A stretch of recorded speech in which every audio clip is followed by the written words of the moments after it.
як роҳе ки мо қайд карда гуфтем кӯчаи дӯстӣ шуморо фмс менен наметиҳанд патент ҳуҷҷатҳои шуморо қабул мекунанд. бале бародари азиз 18 сола ки шида бошад метавонад ки биёяд. салом тамошобинони барномаҳои Сормон Сафаров. информатсияи нав пешкаши шумо мегардонем. як маҳдудияти дигаре дар ҳамин масъала суҳбат мекунем. бародароне ки мехоҳанд границаи Қазоқистон пересекат кунед, шофёрои бо таҷриба ва ширкати боваринок хичон шуморо ба даста граница мегзаронанд. номерошон мебурояд, зангшон мезанед, аз дари хонатон мегиранд, мебаранд. роҳи мошингарди як кӯчаи пойтахт баста мешавад. бо қарори шаҳрдории Душанбе эълон кардааст ки аз 25 октябр роҳи мошингарди халқии кӯчаи дӯстӣ барои ҳаракати нақлиётӣ баста мешавад.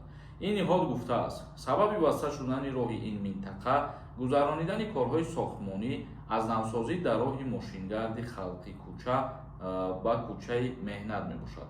маълум нест ки корҳои сохтмонӣ кай анҷом меёбанд ва роҳи мазкур чӣ вақт боз хоҳад шуд.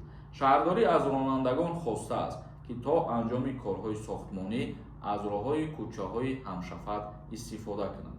яъне ки чӣ хеле ки мо гуфтем бо қарори шаҳрдории Душанбе як роҳе ки мо қайд карда гуфтем кӯчаи дӯстӣ барои ҳаракати воситаҳои нақлиёт баста мешавад. аз сабабе ки роҳҳоро аз навсозӣ кардесанд, чӣ хеле ки медонем дар шаҳри Душанбе ва ин ҳамаш барои манфиати мо шумо мебошад, роҳи хуб, роҳи аз навсохтагӣ. ба ҳамин хотир ҳар ронандагоне ки ба ин кӯчаҳо сафар мекардану мошин меронданд метавонанд ки аз дигар кӯчаҳо истифода бикунанд то боз шудани ҳамин кӯчаи ном бурдаи мо. акнун комментарияҳои шуморо мехонем каме ва ба саволотон ҷавоб мегардонем.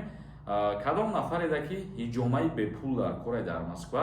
видеоро тамошо кунед, обязательно истифода кунед. ширкати шифофармо ҳиҷомаи ройгонро дар шаҳри Москва барои шумо пешниҳод мекунад. барои фарбе ё хароб шудан боварӣ надоред, худи ҳозир дар рақамҳои рӯи экран дар тамос бошед. шифофармо дар хизмати шумо. сания нависонда чӣ хел чорни список бифаҳмем ки дар рӯйхат ҳастем ё ки не. дар бораи чорни спискаро фаҳмидан худо хоҳад дар видеоҳои оянда мо як нафара барои шумо мегем, ҳамон қад суҳбат мекунем, мефаҳмад, яъне ки проверкатон мекунам. як нафари дигар нависондае ки чӣ хел патент анулировад шавад, граница бирай биёй, патент када наметонистай. вақте ки патенти шумо анулировад мешавад, оз дар инҷа бо як чизи дигар нависонда нахондем, баъзе инами бадбахт бефаҳмед ки намедонем чӣ кор кардесен ва дар фреби ҳар кас дар онҷа дучор мешен, аз рӯи беақлӣ баъзе нафар хитонад. дар ҳаминҷа нависта ки ман граница гузаштам шидаку тра ягон пастренник фреб кадай, мисол ягон кор табуд кадай, 2 рӯз пас мебинед ки подай ҳаво меяд. тибқи қонун мегирем, агар вақте ки патент анулировад мешавад шуморо фмс менен наметиҳанд патент ҳуҷҷатҳои шуморо қабул мекунанд. вақте ки қабул кардан унҷа дар базадани мебурояд ки патентите анулировад шудагиай ва наметавонад ин патента. саидзода нависонда салом акаи Сормон, барои запрет доштагиҳо ягон навигари шид пешакӣ раҳмат. навигари агар ки авфа дар назар дошта бошем мутаассифона не шидагӣ нестай. абдуллоев нависонда салому алайкум ака, ман 20 рӯз пас 18 сола мешавам, метавонам патент супорам ё Тоҷикистон равам, пешакӣ раҳмат. агар ки мигратсиони картаи работа надошта бошӣ, як бор граница мегзарӣ ва аз сари нав медороӣ, мигратсиони картаи работа мегирӣ, баъд барои патент ҳуҷҷат месупорӣ. як нафари дигар нависондае ки салом брат, ман 7 моҳ шуда Россия ҳастам, ҳар моҳ патент месупорам бе трудовой договор.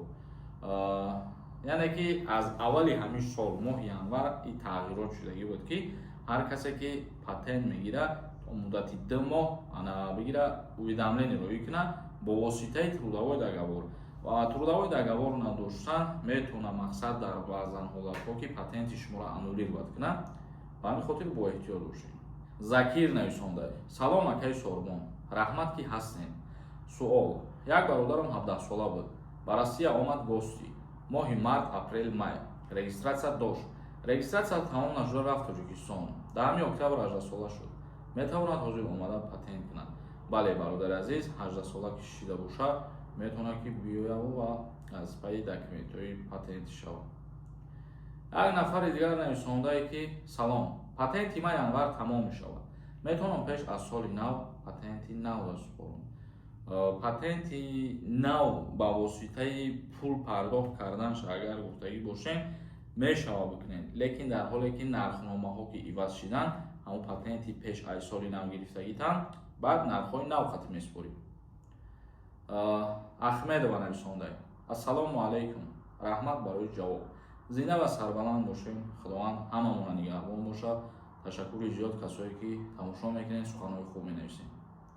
Як нафари дигар нависондае ки салом ака, патент отказ кардан, чӣ хел кунем? Ду штраф доштам, платит кардам. Платит карда бошен, мерен аз сари нам ҳуҷҷат месупорем. Яъне ки рестр вақте ки шуморо муҳлат додагӣ буд ки проблемаҳото набуд кунед, ҳамин штраф доштани дигар корора дар назар дошт. Ва шумо ки штрафа супорида бошед, ном аз чорни списка бо тариқи автоматӣ удалит мешавад. Як нафари дигар нависонда: салом акаи сорбон, илтимос ответин. Чанд бошид менависам, ответ наметен. Ҳамин моддаи 3 қисми 2 банди 2 чӣ бошад? шумо кадом кодекса дар назар доред? Ҳамин савол ки менависед пурра бинависед бародари азиз. Бурҳонов нависонда: дар видеои гузашта комментарий савол додем, ҷавоб надодем ака.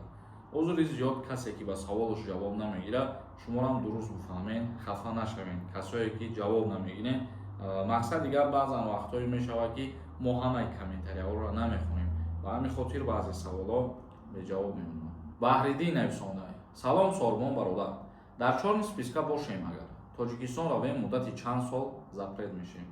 ин чиза мо мақсад гуфта наметонем, яъне ки аз пеши худмонозӣ бигем ин хатое. Вақте ки шумо мебароед, аз баромадагитон ҳисоб кунед 2 моҳ ки гузашт, баъд мерен шуғли аҳолӣ ҷои шиноснома ва раводӣ дастаед. ҳамунҷода отпечатки месупорен ва паспорта пешниҳод мекунед. ҷавоби аниқ ва дақиқа дурустша барои шумо мегӯянд ки чанд қайдаринай, оё шидагиай ё ки шидагӣ нестай бародар. зинда ва сарбаланд бошед. барномаи имрӯзамона ҷамъбаст мекунем. саволо бошад дар комментария binavисонед. худованд ҳамаи мо шуморо нигаҳбон бошад.